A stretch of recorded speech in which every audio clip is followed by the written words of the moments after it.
Idźcie stąd. Nie chcę z nikim rozmawiać.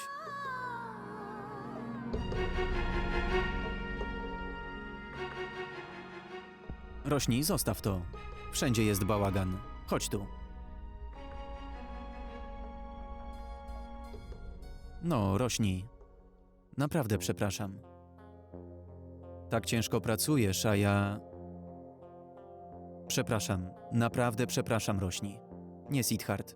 To ja powinnam przeprosić. Chciałam tyle dla ciebie zrobić. Chciałam gotować jak twoja mama. Zapisałam się na kurs, ale nie umiem gotować. Jestem taka beznadziejna. Rośnij, nie jesteś.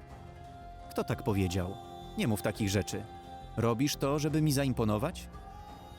Myślisz, że musisz to robić? Rośnij, kocham cię. Nie można kogoś kochać.